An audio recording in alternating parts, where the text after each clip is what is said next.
abusive languages, and that one can provoke conflict. So this is something that people also discuss. Number 4, they also talk about underestimating, okay, or belittling others, because somebody will be like, oh, you know, our payam, for us, we're very strong. We're stronger than that payam. And this one has actually created things. And for other wrestlers, when you defeat another person, okay, you want to hit the head of that person on the ground, or you spit on that person, or you take soil and you pour on that person.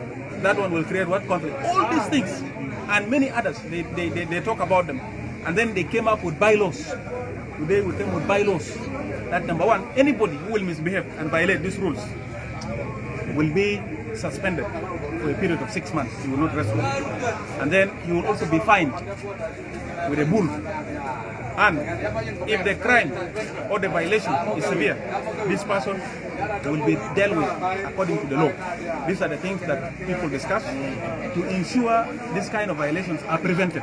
Okay. They also say that at least police in every wrestling should also be there, and that people should not wrestle very far from the center of the payam or center of the county.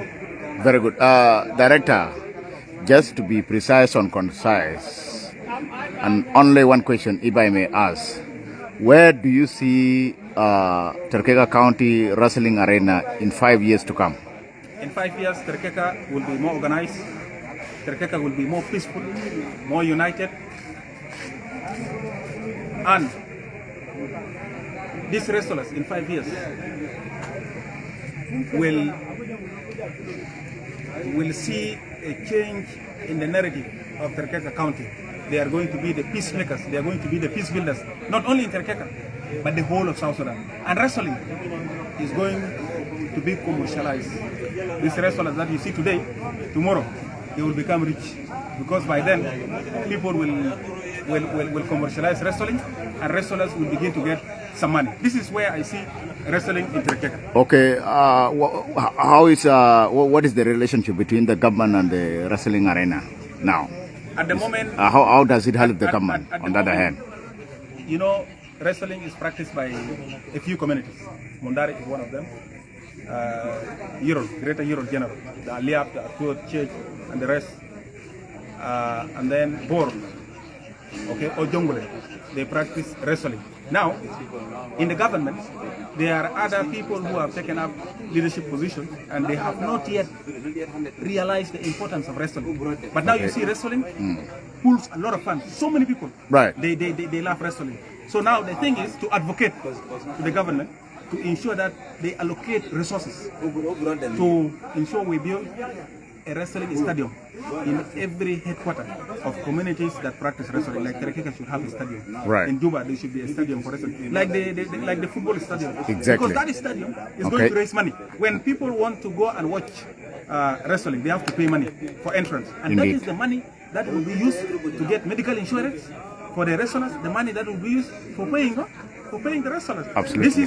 This is what we're seeing. So somehow the governor of Central Equatorial State is coming up slowly, and also at the level of the national government, there are a few people who are beginning to understand, but they need to do more. Okay, majority are talking about the wrestling is one of the positive effects which help the government in terms of preaching peace across the nation. How far is that true?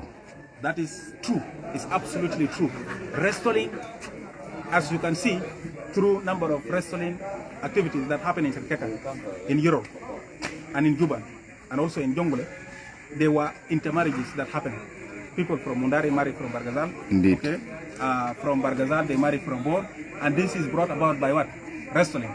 So it builds social cohesion. It promotes peaceful coexistence. And you have also known what happened along this other road to Mundu. Nukuja Achot was able to save lives of other people. You have seen recently what Muor-Ager did, hosting people from Unatokot. From Baragazal in Unatokot. I was there. I was the one putting and you were there. I'm the one putting on the live stream. That is a sign of peace.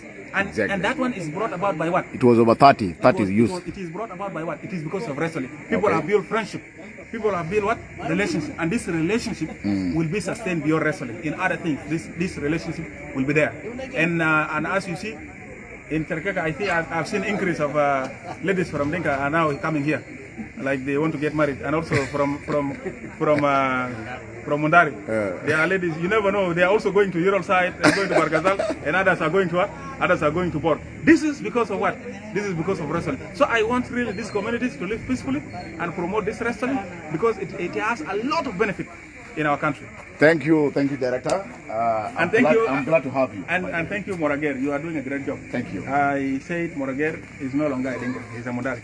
Muor-Ager? Because most of the time, Muor-Ager has sacrificed That is because spirit of of the nationalism. love that he has for this country.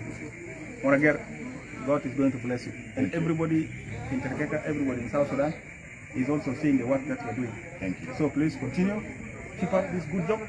We are behind you. Thank you for appreciation. I'm glad to hear that. Thank you. Director. Thank you so much. May God Almighty keep you in a very good health. Thank you. And thank you for the privilege of your company. Thank you. You are one of my potential peers. Thank you so much. Be blessed. Thank you. Okay. Let's welcome the Chairman. chairman. Chairman. Leader. Take care of it. Albino Bulikanyi.